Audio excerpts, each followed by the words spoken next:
Et notre invité, Hugo Bernalicis, bonjour. Bonjour. Merci d'être avec nous sur France Info. D'abord, une question sur la rénovation démocratique. C'était l'un des marqueurs forts de la campagne d'Emmanuel Macron, le chef de l'État qui souhaite donc une réforme institutionnelle, notamment une réduction du nombre de parlementaires. Vous y êtes favorable, vous allez voter pour, parce qu'il attend finalement une majorité des 3/5, c'est la règle, à la fois de l'Assemblée et du Sénat réunis.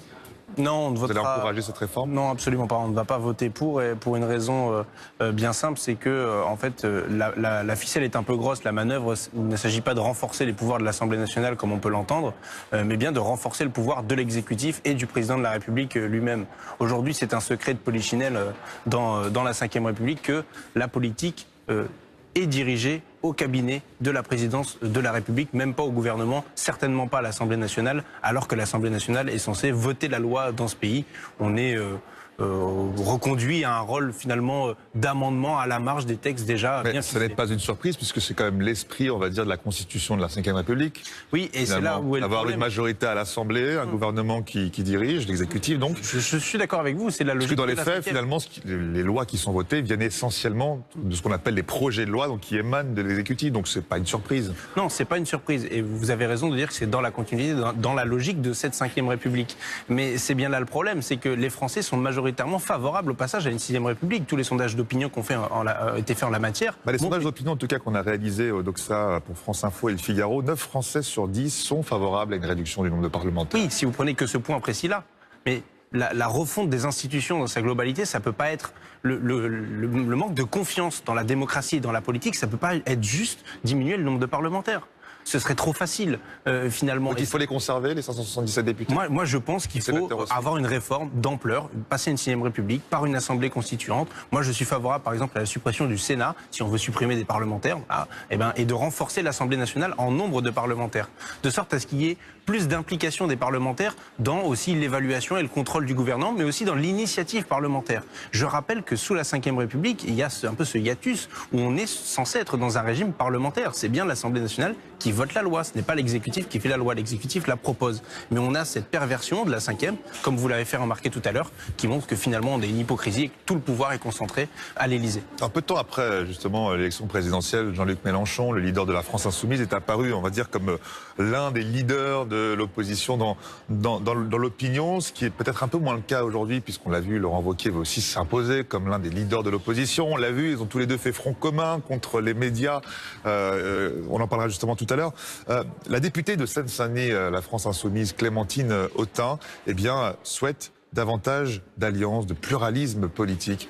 La France Insoumise est trop isolée, d'après vous? Non, je pense pas. C'est une critique finalement qu'elle émet à l'encontre de la France Insoumise. Non, mais c'est pas une critique qu'émet ma collègue Clémentine Autain à l'encontre de la France Insoumise, parce que la France Insoumise, et notamment son groupe parlementaire, est à l'image de ce pluralisme politique. Vous savez, tout le monde n'a pas été candidat de la France Insoumise dans le groupe... Clémentine Autain qui invite la France Insoumise à ne pas humilier les autres composantes de la gauche. C'est quand même fort ce qu'elle dit. Oui, mais ça veut dire que la France Insoumise a cette tendance à humilier les autres composantes de la gauche? Non. Je pense que c'était une remarque qui était frappée au coin du bon sens. Personne ne cherche à humilier qui que ce soit. Il faut qu'il y ait du débat politique et il faut qu'on reste une force politique ouverte, un mouvement politique ouvert. Et c'est ce qu'on est en train de faire. Il y a des adhésions qui continuent d'augmenter chaque jour sur la plateforme en ligne. Aujourd'hui, on est une force d'opposition dans le pays, vous l'avez fait remarquer. Je suis pas sûr que Laurent Wauquiez soit à notre niveau, en tout cas dans les sondages d'opinion, sur qui représente le mieux l'opposition dans ce pays. Donc moi, je me fais pas de soucis sur l'avenir de la France Insoumise. Bien au contraire, je pense qu'on est vraiment en train de s'ancrer dans le paysage politique et qu'on est aujourd'hui une force qui est en capacité d'accéder au pouvoir et de diriger le pays. Alors le média, c'est on va dire la télévision lancée sur Internet par des proches de Jean-Luc Mélenchon. En quelques semaines d'existence, donc la présentatrice Aude Rossigneux a été évincée. Elle a dénoncé un traitement d'une violence et d'une brutalité qui laisse dans un état de sidération. De nombreux soutiens également ont abandonné le projet, comme Noël Mamère. Qu'est-ce qui se passe dans ce média finalement qui était censé être indépendant, qui était censé justement fonctionner sur les réseaux sociaux? Ça marche pas, ça prend pas? Il est indépendant. Et si ça prend, bien sûr que si. Il est vraiment indépendant? Bah écoutez, moi j'y étais hier sur le plateau. J'étais le deuxième député de la France Insoumise à y passer depuis l'ouverture du média.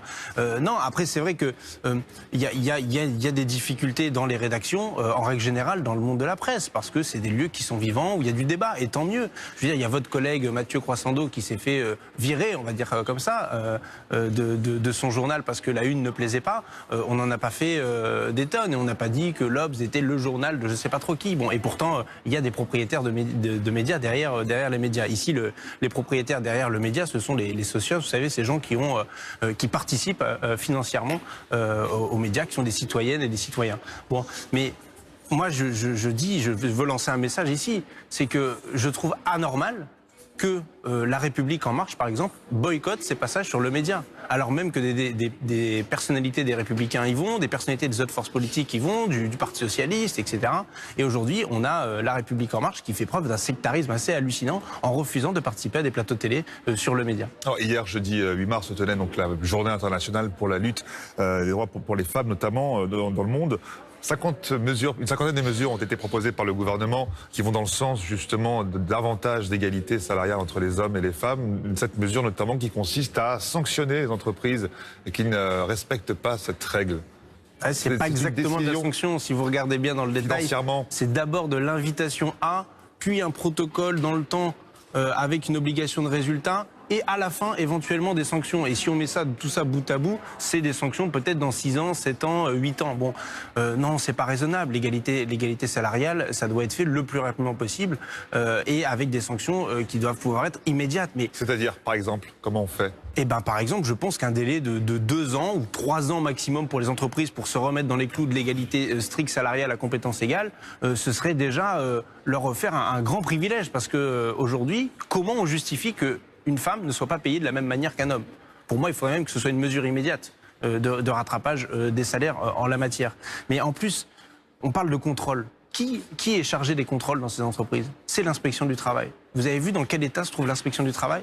Aujourd'hui, l'inspection du travail est dans l'incapacité de contrôler la grande majorité des entreprises. Si vous faites contrôler une fois tous les 10 ans, c'est déjà beau. Et donc, il y a un moment donné où tout ça ressemble un peu à de la poudre de perlimpinpin. En réalité, il manque les moyens à toute cette bonne volonté affichée du gouvernement. On l'a dénoncé à plusieurs reprises, et pas que sur nos bancs, d'ailleurs, dans l'hémicycle, sur les bancs de plusieurs groupes politiques. Merci beaucoup. Merci infiniment, Hugo Bernalicis.